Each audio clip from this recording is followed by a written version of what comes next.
Всем доброго летнего дня! Давайте продолжим сегодня наш разговор об искусстве учиться, поддерживать и управлять.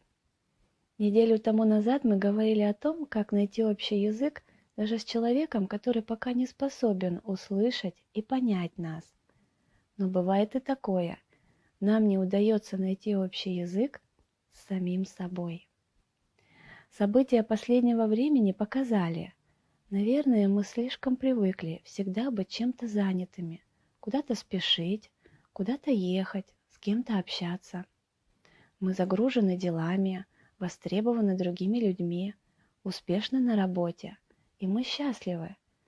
Но если в нашей жизни возникает пауза, когда не надо никуда бежать, когда нужно просто побыть наедине с собой, мы испытываем от этого дискомфорт, неловкость, неудовлетворенность. Давайте поразмышляем вместе о том, от чего это бывает и как с этим справляться. Как и в прошлый раз, с нами будут 3 опытных собеседника. Чарльз Хоггом, который на предыдущей встрече рассказывал о коэффициентах интеллектуального и эмоционального развития, сегодня расскажет о коэффициенте духовного развития личности.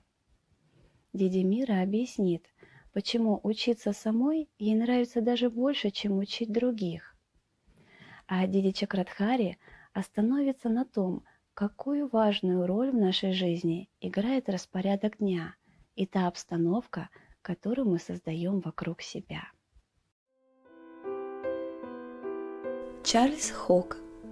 Духовная мудрость – это значит научиться поддерживать богатые, полноценные отношения с самим собой. Spiritual intelligence is the intelligence which helps me with the art of leadership. А что касается духовного коэффициента, духовная мудрость – это то, что помогает мне в искусстве лидерства. If emotional intelligence is the wisdom to have a rich, loving relationship with others, spiritual intelligence is the wisdom to have a rich, loving relationship with me. Если эмоциональная мудрость – это понимание того, как поддерживать богатые, полные любви отношения с другими, то духовная мудрость – это понимание того, как такие же отношения поддерживать со мной самим. For some reason, this seems to be the hardest thing to do in this world. И как-то так получилось, что вот эта вещь в мире кажется самой трудной. The first relationship in life is with me. Самый первый тип отношений в моей жизни – это со мной самим.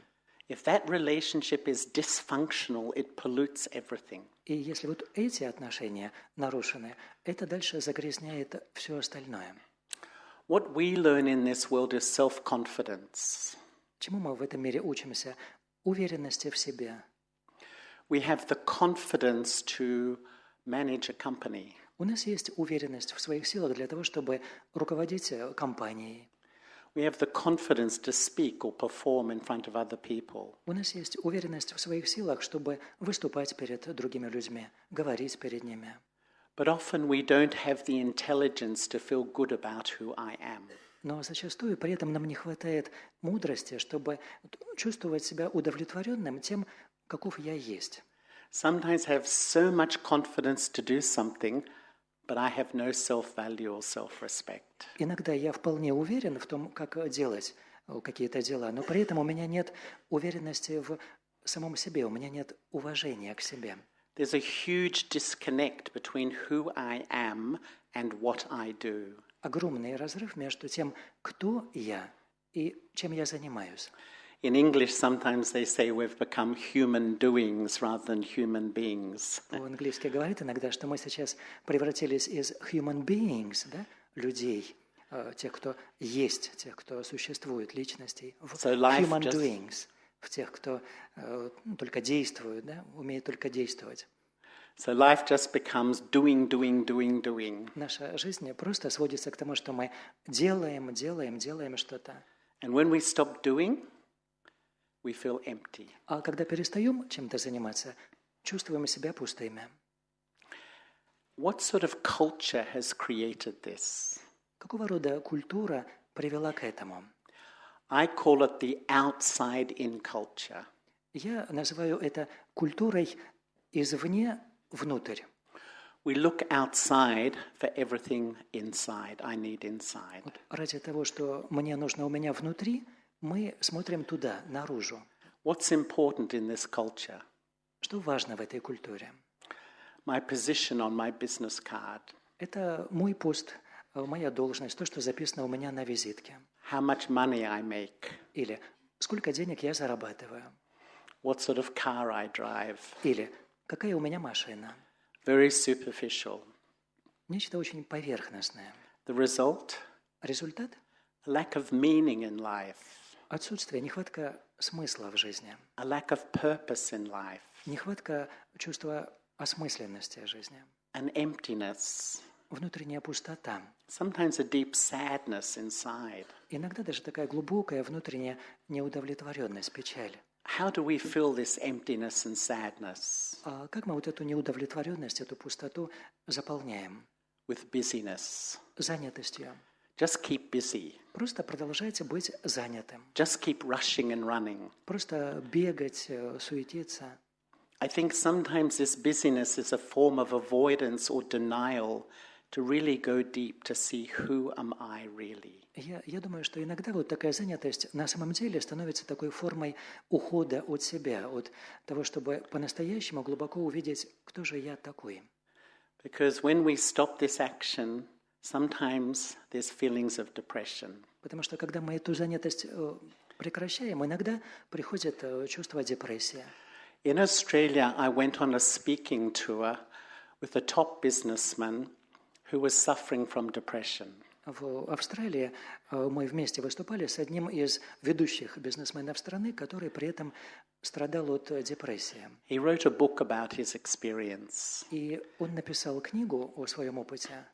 He quotes the World Health Organization saying that 1 in 4 of us is depressed. И он цитирует данные Всемирной организации здравоохранения. Каждый четвертый из нас в депрессии. In psychology, depression is like a sadness that my dream in life to be loved, to be valued, to be respected hasn't happened. В психологии, да, депрессия трактуется как вот такое ощущение неутоленной, неудовлетворенной мечты, чтобы меня любили, чтобы меня уважали, чтобы меня принимали. But in spirituality, depression is like a mourning for the loss of my true identity. А в духовности депрессия – это все равно, что такой траур под утраченной мною внутренней истинной сущности. I'm living my life. I'm a manager, I'm a leader, but who am I really? Ну да, я веду какую-то жизнь, я менеджер, я лидер, но кто я такой на самом деле? The real mark of a true leader is first to lead the self.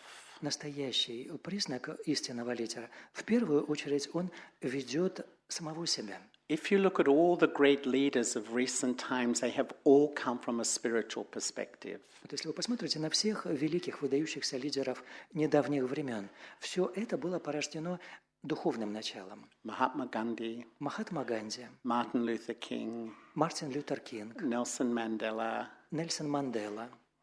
They come from an internal place of leadership. Это все исходило из внутреннего. Место лидерства было внутри. And I think, who am I and who is leading my life? И я тогда задумываюсь, а кто такой я? И кто ведет мою жизнь? In my experience, it's like there's 3 personalities living inside of me, and sometimes there's a power struggle between these 3. И мой опыт говорит, что там внутри как бы живут 3 личности. И иногда между ними идет борьба за власть. The first personality is the image I present to the world. Первая из этих личностей – это тот образ, тот имидж, который я проецирую миру. This personality is based on the temporary identity of my body. Это основано на представлении о себе как о временных своих характеристиках, телесных. Male or female. Мужчина или женщина. Russian or Australian. Русский или австралиец. Senior manager or middle manager. Руководитель высшего звена или среднего. Hundreds of labels give me a sense of identity, but they are all temporary. Сотни разных ярлычков, которые дают мне чувство, кто есть я, но они все временные. I call this personality the eye of arrogance or the eye of superiority. И вот эту личность я называю «я гордыня» или «я превосходство», комплекса превосходства. And when this personality rules my inner world, it has a whole thinking, feeling and behavioral structure. И когда моим внутренним миром правит эта личность, то это полностью определяет структуру моих мыслей, моих чувств, моего поведения.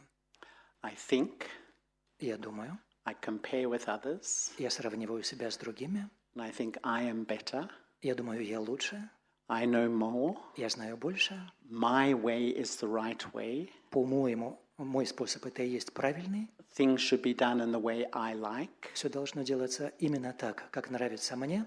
But when it comes into my feelings, А когда это переходит в мои чувства, that's when I easily feel insulted, вот тогда я с легкостью чувствую себя задетым, обиженным, disrespected, неуважаемым, not valued, тем, кого не ценят, excluded, кого отторгают, исключают. easily hurt. Меня легко обидеть. Whenever these emotions are inside of me, know I'm being deceived by my ego. И вот если я ощущаю у себя внутри все эти эмоции, мне следует понять, что это меня обманывает мое эго.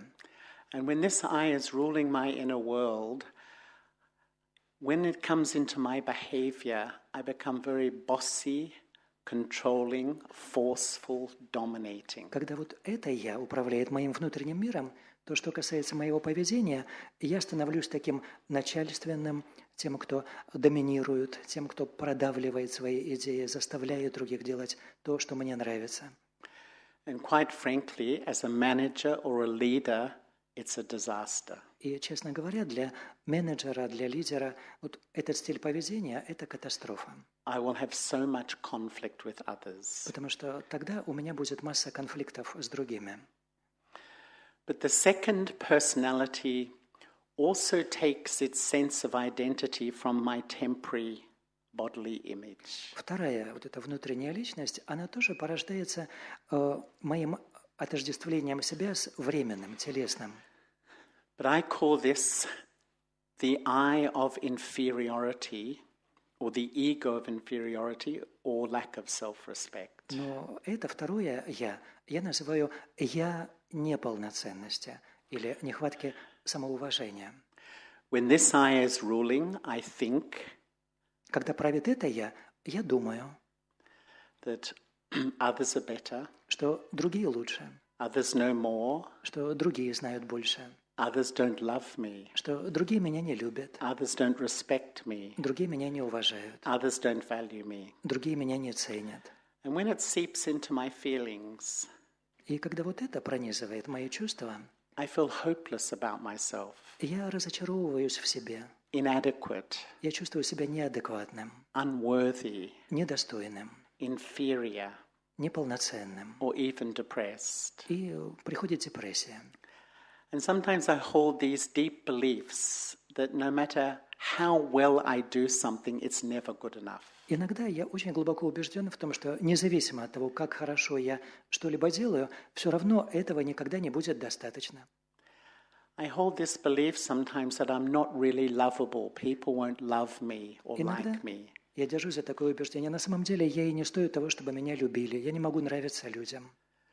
Even when people express love for me, then I can't feel it, experience it. И даже когда люди проявляют ко мне любовь, я просто не могу это ощутить, почувствовать.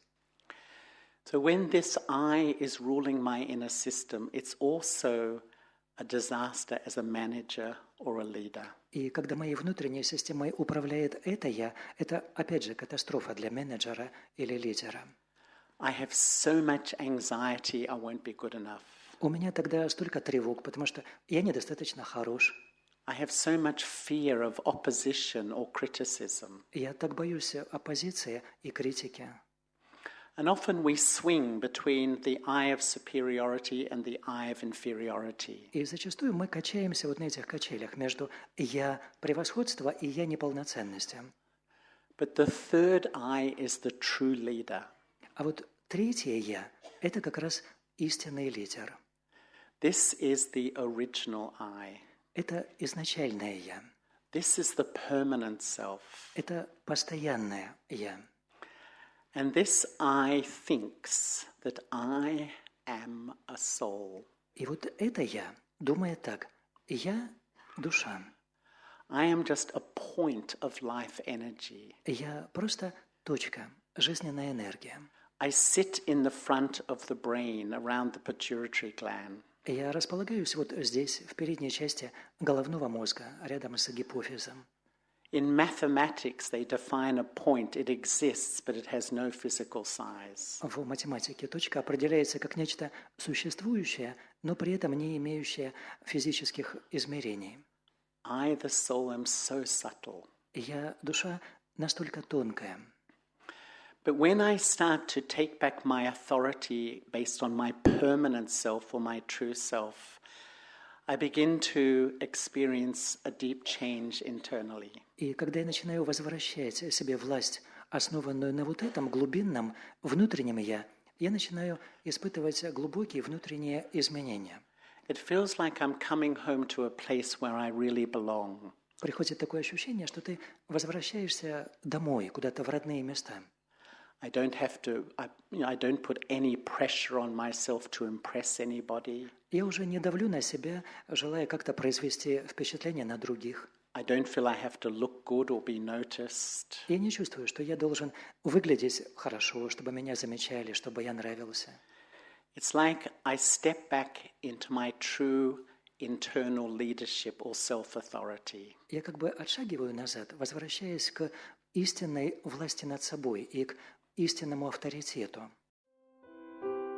Диди Мира. Если каждый миг в любой жизненной ситуации я сохраняю стремление учиться, я не старею. Диди, что вам вообще больше нравится? Учиться или учить? I love learning. Из этих двух вещей, учиться и учить, я люблю учиться. I love learning because I find that when I am learning, I am first of all discovering new things. Я люблю учиться, потому что когда я учусь, во-первых, я открываю для себя какие-то новые вещи.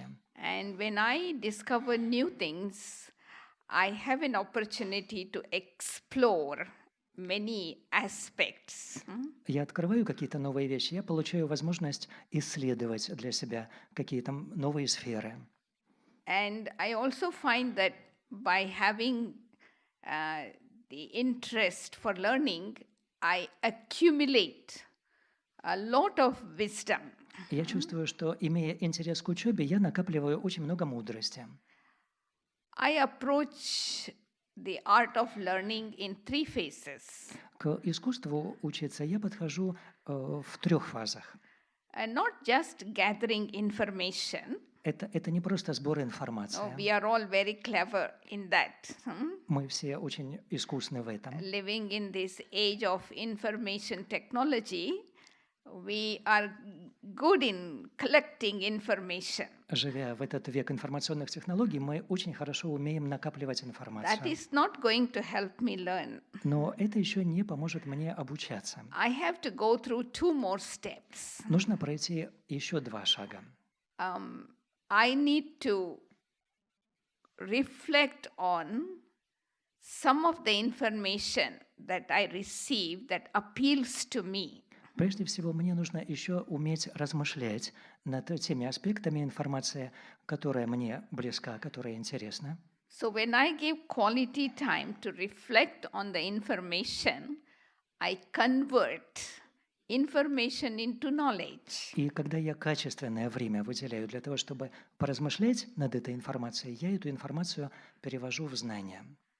But then they say that 1 ton of knowledge is equal to 1 ounce of wisdom. Но говорится, что 1 тонна знаний равняется 1 унции мудрости. So I do not leave at that stage because I have converted information into knowledge, but I go to the final step of learning to transform knowledge into wisdom. И поэтому я не ограничиваюсь вот этим вторым шагом, переводом информации в знания. Я иду дальше. Я хочу перевести знание в мудрость. How do I convert knowledge into wisdom? Каким By образом? applying knowledge in action. Применяя эти знания на деле. For me, learning is complete only when I have transformed information into knowledge and knowledge into wisdom. И для меня процесс обучения полноценен только если я перевела информацию в знания и знания в мудрость. Because nowadays, learning seems to have become like very shallow. В последнее время наблюдается, что процесс обучения становится как бы мелким. We learn skills, we learn talents with the aim of earning income. Мы обучаемся определенным навыкам, приобретаем какую-то информацию, чтобы дальше этим зарабатывать себе на жизнь. Become little bit mechanical. Этот процесс стал несколько механическим. But in fact, learning should not be just for the sake of getting a job or earning money. А на самом деле процесс обучения должен быть не с целью трудоустройства или зарабатывания денег. But the art of learning should go much deeper. Это искусство учиться должно быть гораздо глубже. It should actually create my life. На самом деле это то, что должно создавать мне жизнь. So that is why learning not only involves head. Поэтому обучение включает в себя не только голову. But complete education is when I am able to use my head and heart in balance. Полноценное образование, обучение – это когда мне удается свою голову и сердце использовать в равновесии. And there is no limit for learning. И обучению нет каких-то границ, пределов. Someone asked me the other day, how long do we need to learn? Кто-то у меня на днях спрашивал, как долго нам нужно обучаться. Life is a lifelong learning process. Век живи, век учись – это процесс на всю жизнь. I would say that we have to keep learning until the last breath of our life. Я бы сказала, что до самого последнего дыхания нашей жизни нам нужно продолжать учиться, да? Do you agree? Вы согласны со мной? Learning never ends. Учеба никогда не заканчивается. It's not the book that you read, you learn from. Это не так, что вы прочитали какую-то книгу и научились. But you learn from every situation that comes in front of you. Вы учитесь на каждой ситуации, которая перед вами возникает, не так ли? Every lesson, it's a teacher. Every situation is a teacher. Каждая ситуация – это урок, каждая ситуация – это учитель. Every person you are in contact is a teacher. Каждый человек, с которым вы соприкасаетесь, это учитель. So in that way, you can see that you have so many teachers to teach you in this school of life. Если посмотреть таким образом, то вы увидите, что в этой школе жизни у вас огромное количество учителей. And so it makes my life very young.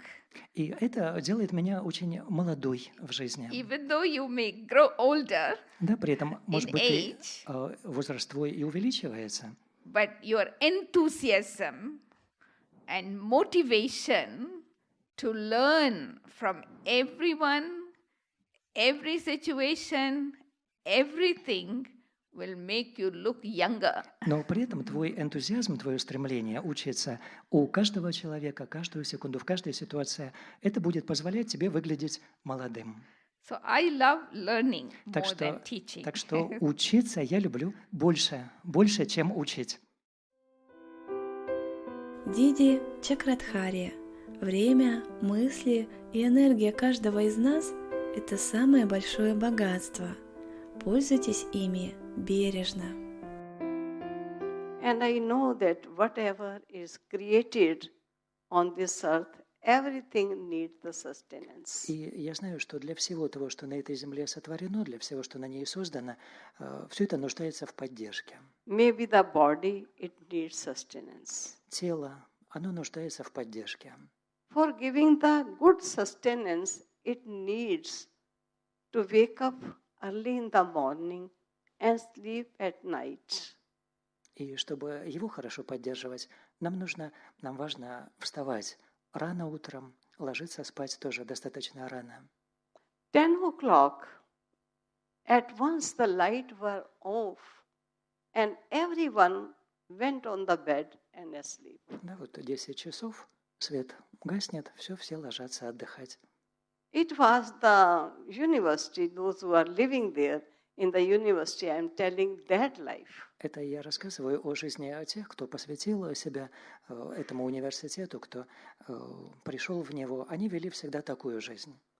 So where we are living, that room also need good sustenance.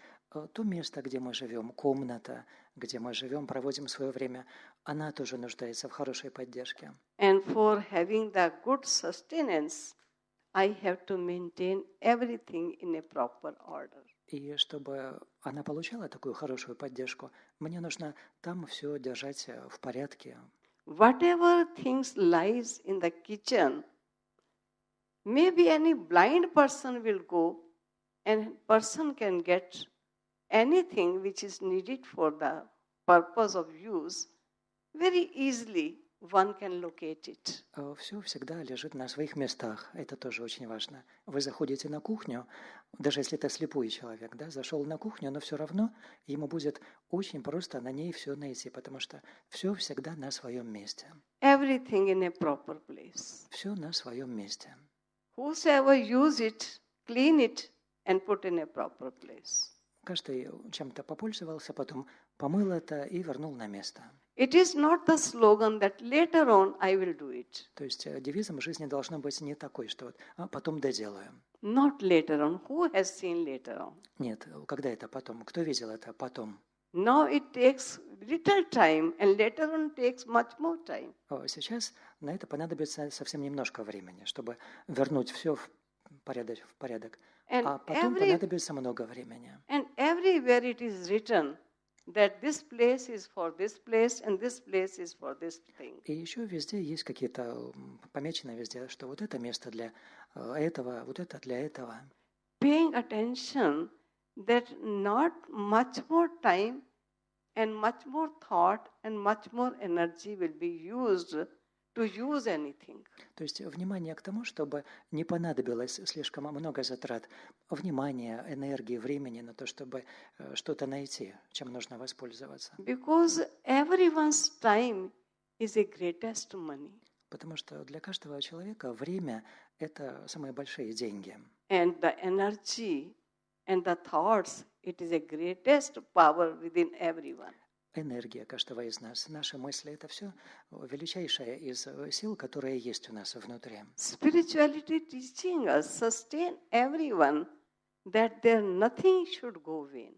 И духовность нас учит как раз вот этому – поддерживать других в этом, чтобы ничто из этого у них время, энергия, сила не тратилась впустую. The atmosphere of the room should be such that anyone will enter into the room, they feel that it is not the common room, it is the room which can enhance our spiritual personality. И просто сама атмосфера в каждом помещении, в комнате, она должна быть такой, чтобы любой, кто туда зайдет, почувствовал, что это не просто какая-то комната, не просто какое-то помещение, но это место, которое поможет моему духовному состоянию. Some spiritual pictures, some such like slogans which inspire the person.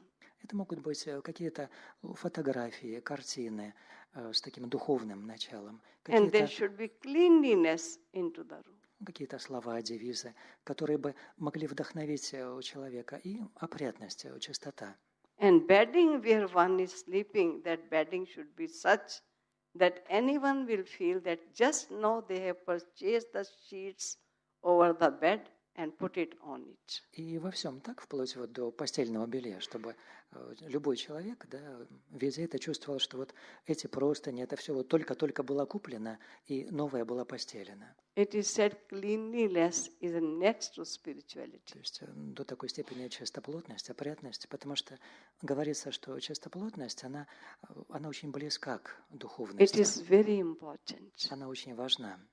If there are the plants, each and every plant should be in order. Растения, зелень, если какая-то там есть, тоже все эти растения, да, уход за ними. And plants also needs love. Потому что и этим растениям им тоже нужна любовь. Little time one should have for their plants to give such a vibrations of love and sustain them well. Хотя бы какое-то небольшое время, но обязательно каждый день посвящать им, чтобы с любовью ухаживать за ними. Spirituality doesn't mean that leave the earth and home and live in some spiritual place or go in some lonely place. No, wherever you live, you create such environment of that place impact, giving the impact of spirituality. Духовность ведь не означает уйти из своего дома, от домашнего очага и поселиться где-нибудь в уединении или в монастыре или где-нибудь еще. Нет, независимо от того, где мы живем, создавать вот в этом месте, в этом пространстве атмосферу духовности. So everyone lead a very happy and peaceful life. Чтобы все, кто там находится, они могли вести очень спокойную и очень радостную жизнь. Because our own vibrations create such environment that those who are coming there, they must be affected by that atmosphere. Потому что вот те вибрации, которые мы излучаем, они распространяются вокруг, и все, кто будут оказываться в том пространстве, они должны почувствовать влияние этого.